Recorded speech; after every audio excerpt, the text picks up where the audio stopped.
Assalamualaikum warahmatullahi wabarakatuh. Perkenalkan, nama saya Aris Prastio dan kedua rekan saya, Aizatul Khamsa dan Lutfiatul Khalifah. Dalam video ini, kami akan menjelaskan mengenai terorisme dan radikalisme agama, yang terdiri dari 5 pokok pembahasan, yakni terorisme, radikalisme, ayat-ayat Al-Quran tentang terorisme dan radikalisme agama, hadis Nabi tentang terorisme dan radikalisme agama, serta hubungan terorisme dan radikalisme dengan agama. Pembahasan pertama yakni mengenai terorisme. Pengertian terorisme. Terorisme merupakan tindakan kekerasan atau ancaman untuk melakukan tindakan kekerasan yang ditujukan kepada sasaran acak atau tidak ada hubungan langsung dengan pelaku teroris yang berakibat pada kerusakan, kematian, ketakutan, ketidakpastian, dan keputusan massal. Dalam KBBI sendiri, terorisme diartikan sebagai penggunaan kekerasan untuk menimbulkan ketakutan dalam usaha untuk mencapai tujuan, terutama tujuan politik. Tindakan terorisme ini dilakukan dalam rangka memaksakan kehendak kepada salah satu pihak yang dianggap lawan atau musuh dari kelompok teroris, tujuannya agar kepentingan-kepentingan mereka diakui dan dihargai, akan tetapi mereka melakukannya dengan cara yang salah. Berdasarkan definisi di atas, maka terdapat unsur-unsur dalam terorisme, yaitu tindakan kekerasan yang mempunyai akibat kerusakan, kematian, ketakutan, ketidakpastian, dan keputusasaan massal. Sasaran tindakan adalah sasaran acak yang tidak ada hubungan langsung dengan pelaku. Dan terakhir, didorong oleh motivasi kepentingan pelaku yang tidak dapat dikhususkan hanya pada motivasi politik saja, mengingat dalam banyak hal kepentingan non-politik seperti keyakinan juga merupakan latar belakangnya. Pelaku terorisme sendiri dapat dibagi menjadi 2 kelompok. Kelompok pertama yaitu kelompok pelaku minoritas yang terdiskriminasi dalam tatanan pergaulan yang mapan. Kelompok yang kedua yaitu kelompok yang dominan dalam tata pergaulan mapan. Sebagai contoh, dalam kelompok ini adalah negara.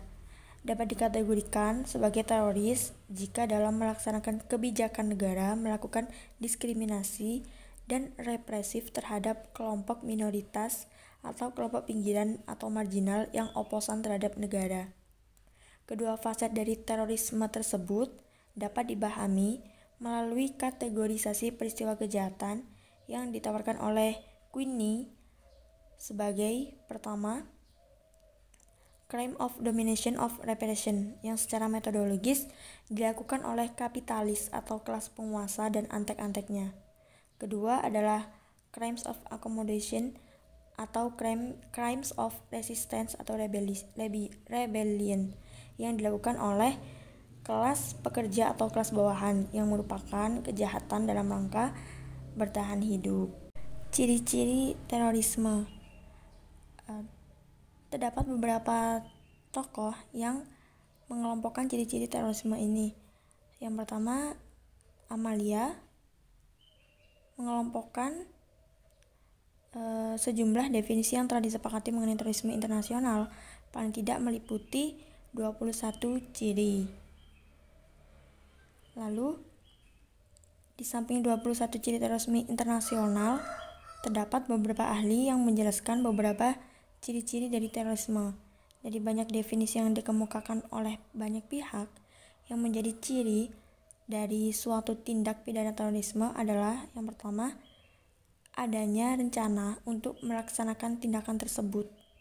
Jadi terorisme ini sudah direncanakan sebelumnya. Yang kedua, dilakukan oleh suatu kelompok tertentu. Jadi dia nggak sendiri, tapi ada kelompok-kelompoknya untuk merencanakan tindakan tersebut.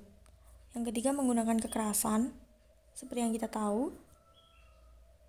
Yang keempat, mengambil korban dari masyarakat sipil dengan maksud mengintimidasi pemerintah. Yang kelima, dilakukan untuk mencapai pemenuhan atas tujuan tertentu dari pelaku yang dapat berupa motif sosial, politik, maupun agama. Jadi sudah jelas bahwa mereka melakukan tindak teroris itu karena mempunyai tujuan atau maksud tertentu yang ingin mereka capai, dan mereka mencapainya dengan cara yang seperti itu yang mereka anggap cara mereka itu benar. Penyebab terorisme.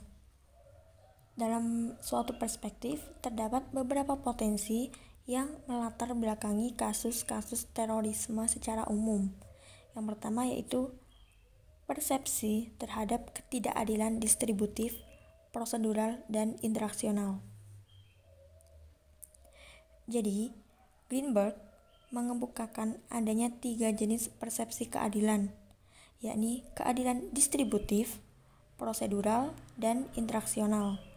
Keadilan distributif menyangkut pembagian sumber daya secara adil. Keadilan prosedural berkaitan dengan pemberian hak yang setara untuk mengambil keputusan dalam pengelolaan sumber daya, dan keadilan interaksional berkaitan dengan penerapan interaksi secara adil tanpa pilih kasih. Dalam esainya mengenai radikalisme dalam agama, Jamaluddin Angkok berpendapat bahwa persepsi terhadap ketidakadilan merupakan faktor penting yang berkorelasi dengan radikalisme yang berujung ke terorisme. Pendapat senada dikemukakan oleh Fatoli Magoddam yang sangat terkenal dengan teorinya Staircase of Terrorism. Ia mengatakan bahwa akar terorisme ini dapat dilacak ke persepsi mengenai ketidakadilan, entah distributif, prosedural, maupun interaksional, tanpa adanya opsi untuk melawan dengan cara diplomatis. Akhirnya, kekerasan menjadi cara yang dipilih sebagai bentuk perlawanan, apalagi didukung oleh faktor-faktor seperti pemaknaan terhadap ayat-ayat kitab suci dan adanya komunitas yang menyuburkan persepsi radikalisme tersebut.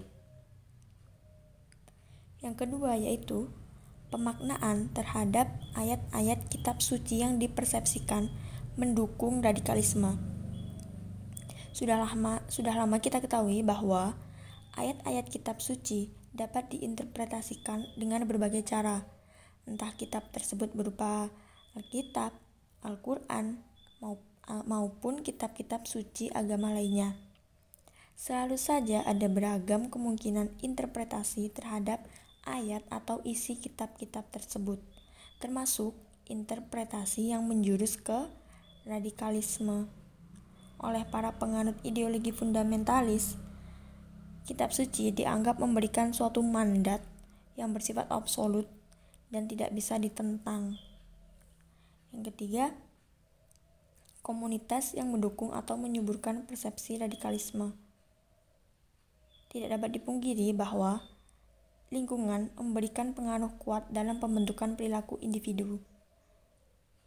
Terdapat banyak sekali contoh yang mendukung gagasan ini, seperti contoh kasus Reserve Battalion 101. Reserve Battalion 101 adalah sebuah resimen yang direkrut oleh pihak Nazi Jerman dalam Perang Dunia II. Resimen tersebut terdiri dari 500 pria paruh baya yang terlalu tua untuk direkrut sebagai tentara. Para pria tersebut adalah pria rumahan yang berasal dari keluarga baik-baik. Tidak ada seorang anggota pun yang pernah memiliki pengalaman kemiliteran, apalagi pengalaman menyiksa atau membunuh orang. Para pria parubaya tersebut dikirim ke Polandia dengan misi khusus untuk membunuh sebanyak-banyaknya orang Yahudi. Namun tujuan misi tersebut baru diberitahukan sesaat sebelum para pria tersebut diterjunkan ke lapangan. Para anggota resimen tersebut memberikan kebebasan untuk mengundurkan diri dari resimen bila mereka tidak sanggup meneruskan pekerjaannya.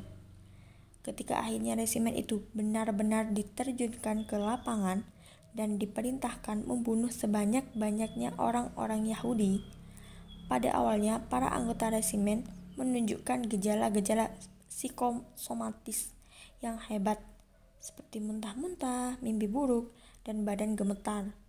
Namun, dalam waktu 4 bulan, jumlah anggota yang dibunuh ke 500 tentara tersebut berjumlah 38.000 orang.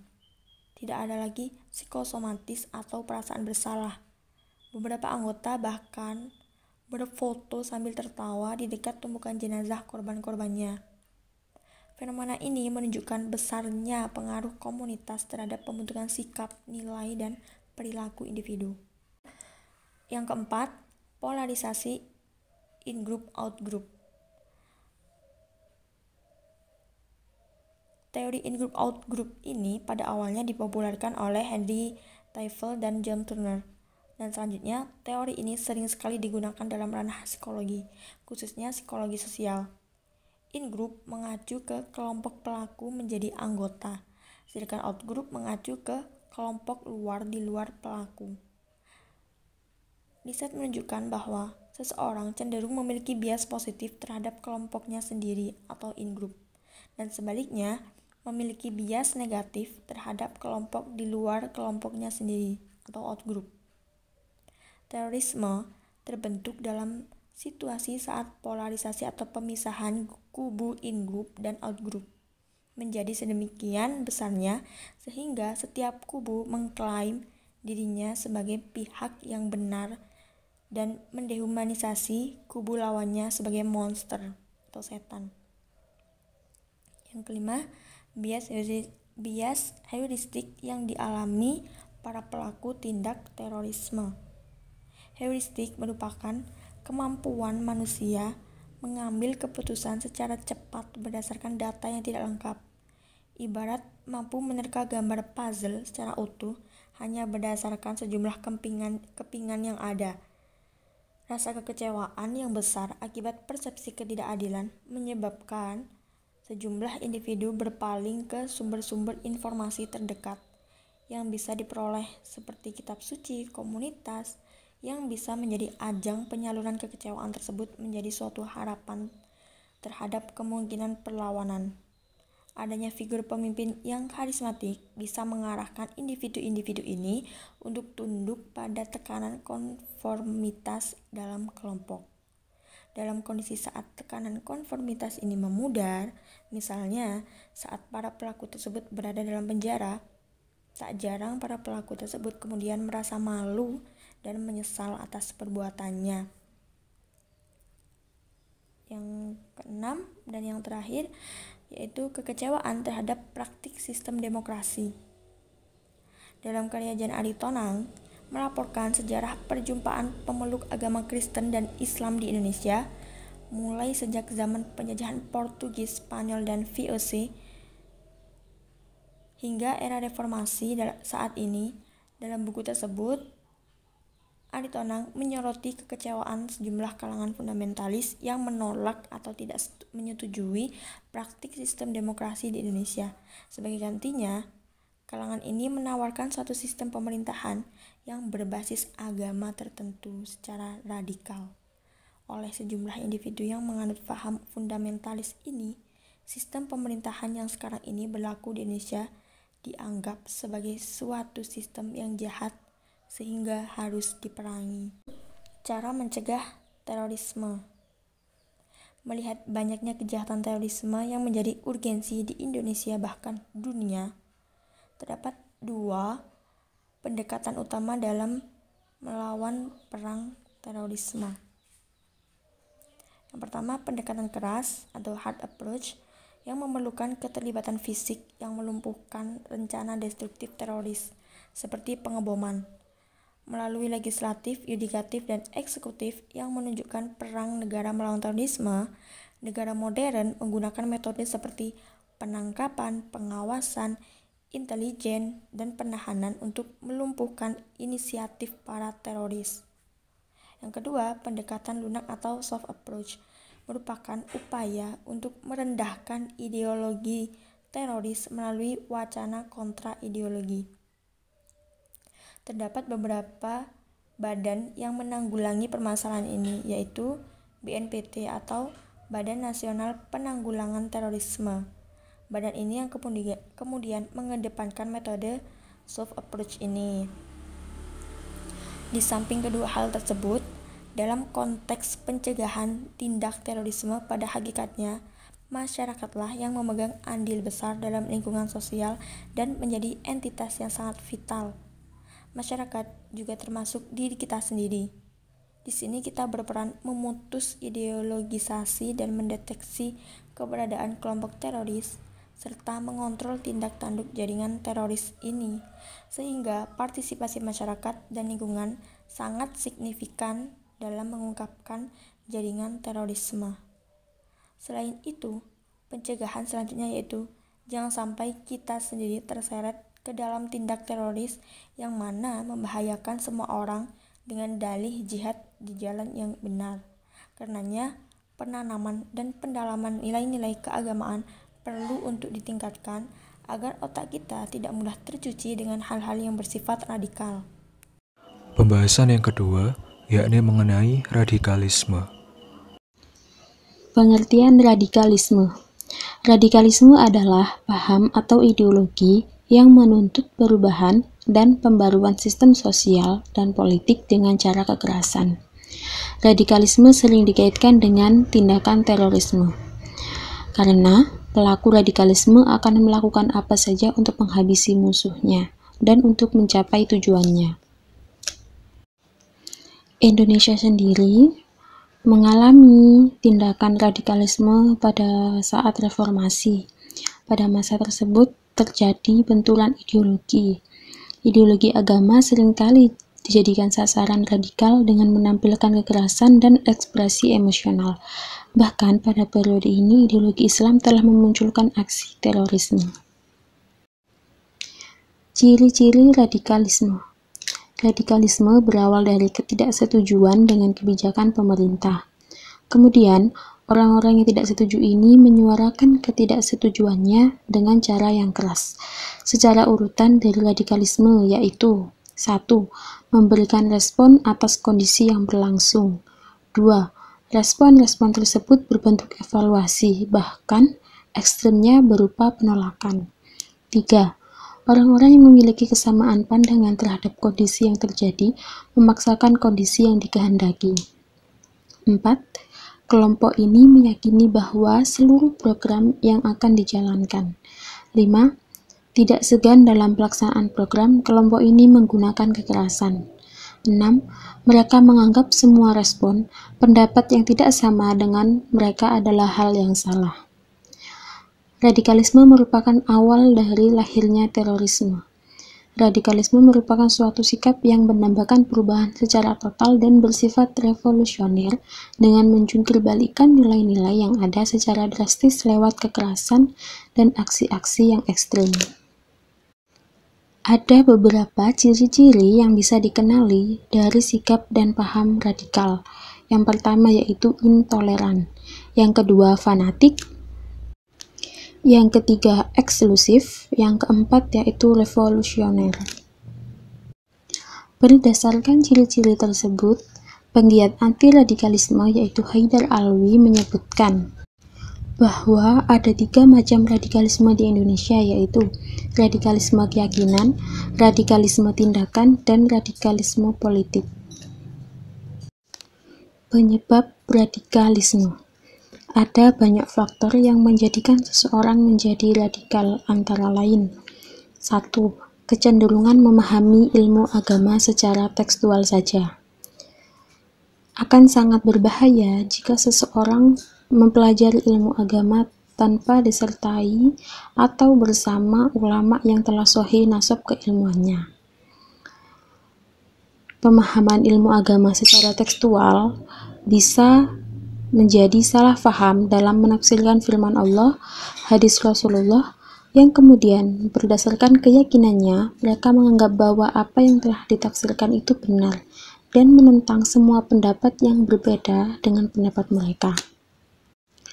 2. Cara berpikir yang kaku dan tidak terbuka terhadap perubahan yang terjadi. Orang radikal biasanya sangat kaku dan menolak segala opsi baru yang masuk, karena dalam dirinya sudah tertanam ideologi dan doktrin yang kuat.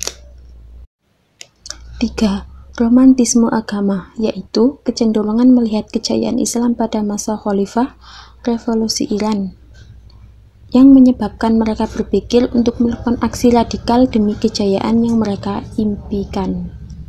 4. Faktor ekonomi, politik, dan sosial budaya. Faktor ekonomi, politik, dan sosial budaya juga menjadi salah satu penyebab seseorang menjadi radikal. Pengaruh doktrin yang kuat dari orang yang terlebih dahulu radikal menjadi orang yang memiliki wawasan sempit, ekonomi lemah menjadi tertarik dalam kelompok ini. Cara mencegah paham radikal. Dalam bidang pencegahan, BNPT menggunakan 2 strategi. Yang pertama yaitu kontraradikalisasi, adalah upaya penanaman nilai-nilai keindonesiaan serta nilai-nilai non-kekerasan. Dalam prosesnya, strategi ini dilakukan melalui pendidikan, baik formal maupun non-formal. Kontraradikalisasi diarahkan masyarakat umum memiliki kerjasama dengan tokoh agama, tokoh pendidikan, tokoh masyarakat, tokoh adat, pemuda, dan stakeholder lain yang memberikan nilai-nilai kebangsaan. 2 yaitu deradikalisasi. Bidang deradikalisasi ditunjukkan pada kelompok simpatisan, pendukung, inti, dan militan yang dilakukan baik di dalam maupun di luar lapas. Tujuan dari deradikalisasi agar kelompok inti, militan, simpatisan, dan pendukung meninggalkan cara-cara kekerasan dan teror dalam memperjuangkan misinya serta memoderasi paham-paham radikal mereka sejalan dengan semangat kelompok Islam moderat dan cocok dengan misi-misi kebangsaan yang memperkuat NKRI. Pembahasan yang ketiga, yakni ayat-ayat Al-Quran tentang terorisme dan radikalisme agama. Yang pertama adalah ayat Al-Quran tentang terorisme yang terdapat dalam surah Al-Anfal ayat ke-60. Bismillahirrahmanirrahim. Wa'iddu lahum mastata'tum min quwwati wa min ribatil khayl turhibuna bihi aduwallahi wa aduwakum wa akharina min dunihim la ta'lamunahum Allahu ya'lamuhum wa ma tunfiqu min syai'in fi sabilillah yuwaffa ilaikum wa antum la tudlamun. Yang artinya, dan siapkanlah untuk menghadapi mereka kekuatan apa saja yang kamu sanggupi, dan dari kuda-kuda yang ditambat untuk berperang, yang dengan persiapan itu kamu menggentarkan musuh Allah dan musuhmu dan orang-orang selain mereka yang kamu tidak mengetahuinya, sedang Allah mengetahuinya. Apa saja yang kamu nafkahkan pada jalan Allah, niscaya akan dibalasi dengan cukup kepadamu dan kamu tidak akan dianiaya atau dirugikan. Dalam ayat ini dijelaskan bahwa kata irhab atau turhibun digunakan sebagai persamaan dari kata teror, yang mana konteks sesungguhnya adalah membuat gentar musuh-musuh Allah. Dalam ayat tersebut juga dijelaskan bahwa dalam menghadapi musuh-musuh Allah dilakukan persiapan dengan sarana perang, bukan dengan menebar ketakutan melalui pembunuhan, yang mana ini lazim digunakan oleh para pelaku teror atau teroris. Maka dari itu, pelaku teror atau teroris menganggap bahwa terorisme merupakan sebuah strategi yang dilandasi dengan kata sah, meskipun apa yang mereka lakukan adalah tindakan yang salah, di mana hal ini biasa dianggap sebagai upaya berjihad di jalan Allah SWT oleh para pelaku teror atau teroris. Selanjutnya, dalam surah Al-Furqan ayat 52. Bismillahirrahmanirrahim. Fala tuti'il kafirina wajahidahum bihi jihadan kabiran. Yang artinya, maka janganlah kamu mengikuti orang-orang kafir dan berjihadlah terhadap mereka dengan Al-Quran dengan jihad yang besar.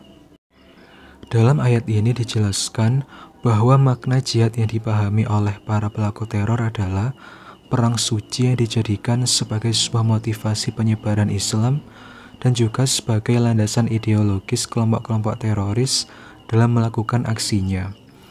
Yang mana hal tersebut sangat berlawanan dengan makna jihad yang sesungguhnya, yakni berjuang dengan sungguh-sungguh dalam menegakkan agama Islam ataupun menjaga agama Islam agar tetap kokoh dengan apa yang sudah diperjuangkan oleh Rasulullah serta yang sudah dijelaskan di dalam Al-Quran. Yang kedua adalah ayat Al-Quran tentang radikalisme yang terdapat dalam surah At-Taubah ayat 5. Bismillahirrahmanirrahim.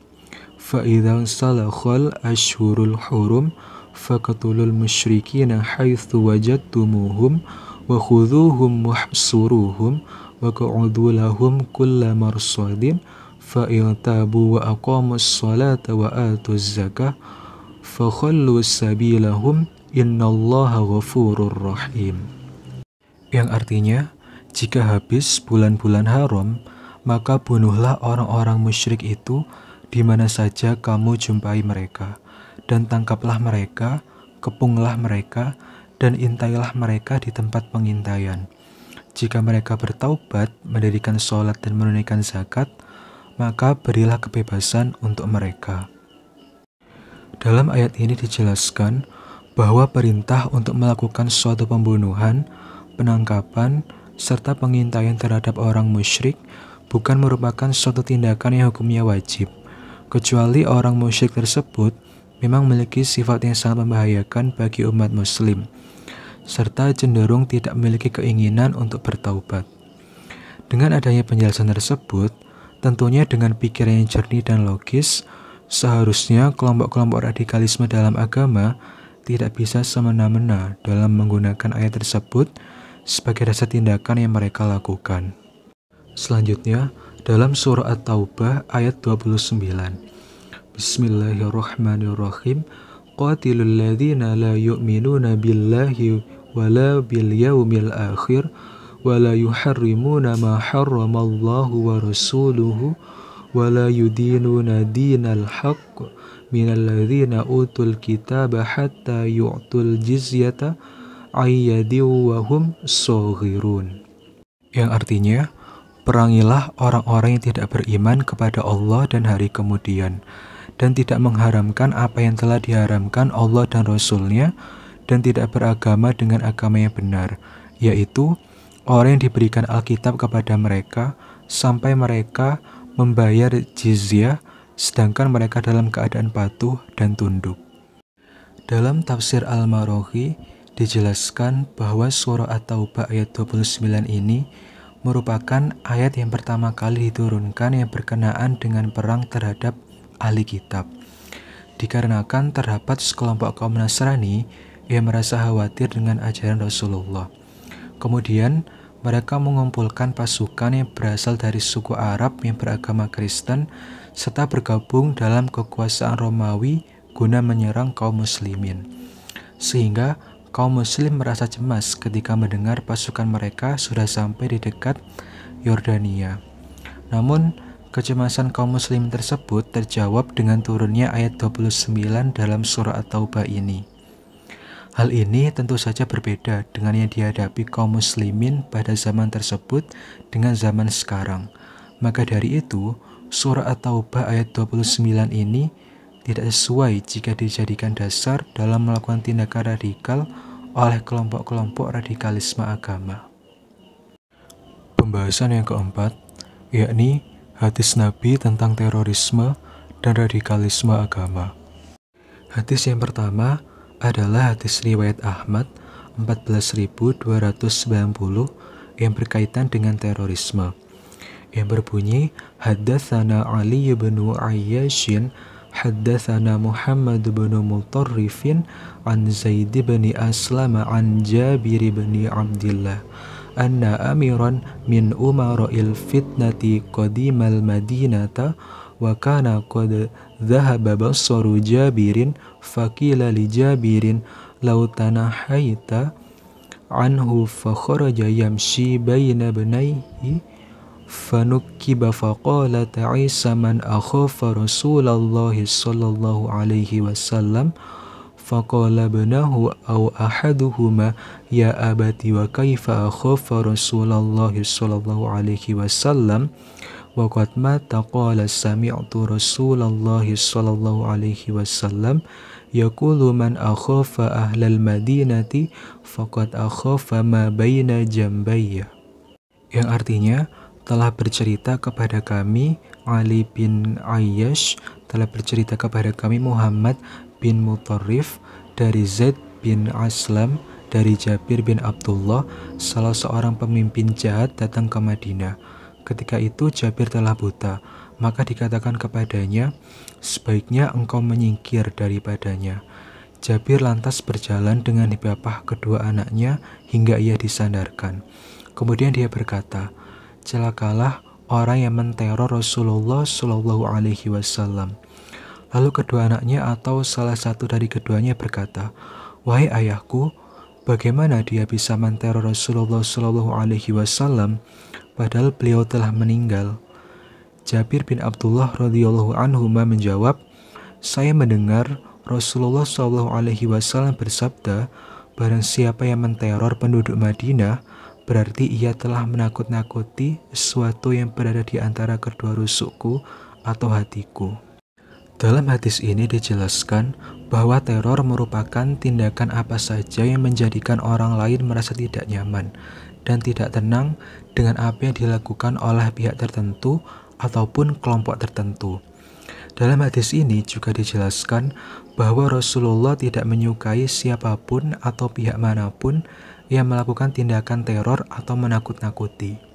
Jadi dapat diambil kesimpulan bahwa terorisme merupakan hal yang dilarang oleh Rasulullah, terutama teror yang menyangkut agama Islam dan umatnya, di mana ini juga berlaku terhadap orang yang menyalahgunakan makna terorisme untuk melakukan aksi teror ataupun terorisme agama dengan mengatasnamakan agama Islam. Hadis yang kedua adalah hadis riwayat An-Nasa'i yang berkaitan dengan radikalisme, yang berbunyi an Ibnu Abbasin radhiyallahu anhuma qala Rasulullah sallallahu alaihi wasallam wa iyyakum wal ghuluwa fid dini fa innama ahlaka man kana qablakum al ghuluwu fid dini, yang artinya jauhkan diri kalian dari berlebih-lebihan atau ghulu dalam agama. Sesungguhnya berlebih-lebihan dalam agama telah membinasakan orang-orang sebelum kalian. Dalam hadis ini dijelaskan bahwa Rasulullah Shallallahu Alaihi Wasallam sangat tidak menyukai jika umatnya melakukan suatu praktik keagamaan dengan cara yang tidak wajar. Cara yang tidak wajar ini dapat diartikan dengan praktik keagamaan yang ekstrim ke kanan ataupun praktik keagamaan yang ekstrim ke kiri. Jadi dapat diambil kesimpulan bahwa Rasulullah melarang umatnya melakukan ibadah dengan cara yang tidak sesuai dengan kaidah beribadah ataupun melakukan praktik keagamaan yang ekstrim dan melebihi batas kewajaran, atau bisa juga disebut dengan radikalisme agama yang bisa dilakukan oleh kelompok-kelompok radikal. Pembahasan yang kelima, yakni hubungan terorisme dan radikalisme dengan agama.